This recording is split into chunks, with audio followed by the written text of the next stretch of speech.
এই প্রচন্ড গরমে তেল ছাড়া সকালটা যদি এরকম একটা হেলদি নাস্তা দিয়ে শুরু করা হয়, তাহলে দেখবে শরীর আর মন দুটোই ভালো থাকবে। বানাতে লাগবে না আটা, ময়দা, সুজি আর না লাগবে চালের গুঁড়া। ঘরে থাকা মাত্র ১ কাপ চাল দিয়েই ভীষণ সুস্বাদু এই নাস্তাটা বানিয়ে নিতে পারবে। আশা করছি আজকের এই সহজ সুস্বাদু নাস্তার রেসিপিটা তোমাদের ভালো লাগবে। নাস্তাটা তৈরি করার জন্য ১ কাপ আতপ চাল ৫ থেকে ৬ বার পানি পাল্টে খুব ভালোভাবে ধুয়ে পরিষ্কার করে সারা রাত্রির জন্য ভিজিয়ে রেখেছিলাম। তবে হাতে সময় না থাকলে ১ থেকে ২ ঘন্টার মতো চালটা ভিজিয়েও এই নাস্তাটা বানাতে পারবে। এবার এই চালের পানিটা খুব ভালোভাবে ঝরিয়ে আরো ১ থেকে ২ বারের মতো পানি পাল্টে ধুয়ে নিয়েছি। চালটা ভালোভাবে ধোয়া হলে এই নাস্তাটা একদম সাদা ধবধবে তৈরি হবে। এবার এই পানি ঝরানো চালটা মিক্সিং জারের মধ্যে নিয়ে নিচ্ছি পেস্ট করার জন্য। সেই সাথে দিয়ে দিব 1/4 কাপ পানি। অবশ্যই যেকোনো বাটি অথবা কাপে চালটা একটু মেপে নেবে, তাহলে দেখবে রেসিপিটা তৈরি করতে সুবিধা হবে। 1/4 কাপ পানি দিয়ে চালটা খুব ভালোভাবে ব্লেন্ড করে নিয়েছি। এই তো দেখতেই পাচ্ছ এই ব্যাটারের মধ্যে কিন্তু চালের কোনো রকম দানা বা দলাভাব একদম নেই। ঠিক এইরকম স্মুথ আর মসৃণ করে চালটাকে আমাদের ব্লেন্ড করে নিতে হবে। এবার এই চালের পেস্টটা একটা মিক্সিং বোলের মধ্যে ঢেলে নিলাম, সেই সাথে ওই মিক্সি জার ধুয়ে আরো 1/4 কাপের মতো পানি এখানে অ্যাড করে দিয়েছি। এবার একটা চামচের সাহায্যে ভালোভাবে নেড়েচেড়ে একটু ব্যাটারটা ফেটিয়ে নিব। ব্যাটারটা খুব বেশি ঘন হবে না, একটু পাতলা করেই তৈরি করতে হবে, তবে হ্যাঁ আবার একদম পাতলা পানির মতোও না। ব্যাটারের ঘনত্বটা হয়তোবা দেখেই নিশ্চয়ই বুঝতে পারছো। এবার এখানে দিয়ে দিব আগে থেকে ফেটিয়ে রাখা 1/4 কাপ টক দই। সেই সাথে দিয়ে দিব স্বাদ মতো নুন, ১ চা চামচ চিনি আর 1/4 কাপ ফ্রেশ নারকেল কোড়া। আর এই নারকেলটা আমি মিক্সি জারে দিয়ে একটু মিহি করে গুঁড়ো করে তারপর এখানে ব্যবহার করছি। তবে কেউ চাইলে তোমরা এই নারকেলটা চাল ব্লেন্ড করার সময়তে দিয়েও খুব ভালোভাবে পেস্ট করে নিতে পারো।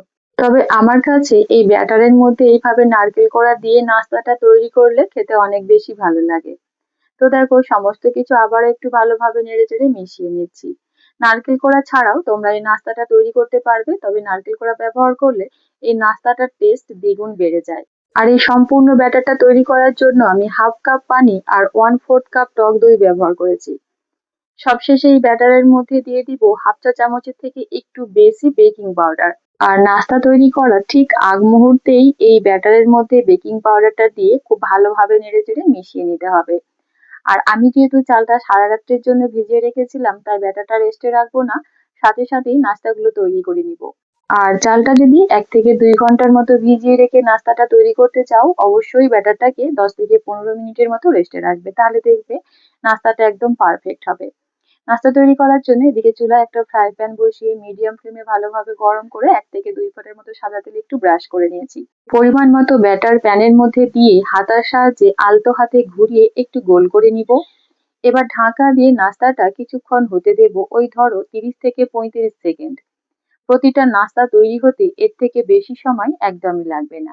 এই তো দেখতেই পাচ্ছ এই নাস্তাটা কতটা সুন্দর ছিদ্রযুক্ত জালিদার তৈরি হয়েছে। আর নাস্তাগুলো বানানোর সময় অবশ্যই চুলার ফ্লেমটা থাকবে লো টু মিডিয়ামে, তাহলে দেখবে প্রতিটা নাস্তাই ঠিক এইরকম পারফেক্ট তৈরি হবে। আর অল্প একটু তেল ব্যবহার করার জন্য দেখবে নাস্তাটা প্যান থেকে খুব সহজেই উঠে আসবে।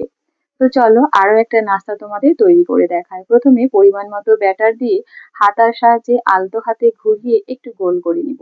আর আমি এই নাস্তাটা খুব বেশি বড় করছি না, একটু ছোট করেই বানাচ্ছি। তারপর ঢাকা দিয়ে আবারও ৩০ থেকে ৩৫ সেকেন্ডের মতো ওয়েট করব। আর এই তো দেখতেই পাচ্ছ এই নাস্তাটাও খুব সুন্দরভাবে তৈরি হয়েছে। চাল দিয়ে তৈরি ভীষণ সুস্বাদু হেলদি টেস্টি এই নাস্তাটা বানানো কিন্তু খুবই সহজ।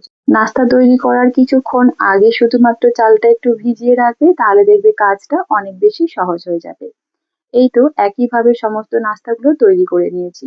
তুলার মতো হালকা তুলতুলে নরম জালিযুক্ত হেলদি টেস্টি এই নাস্তাটা খেতে এত বেশি মজার, একটা দুটোতে কারোর মনই ভরবে না।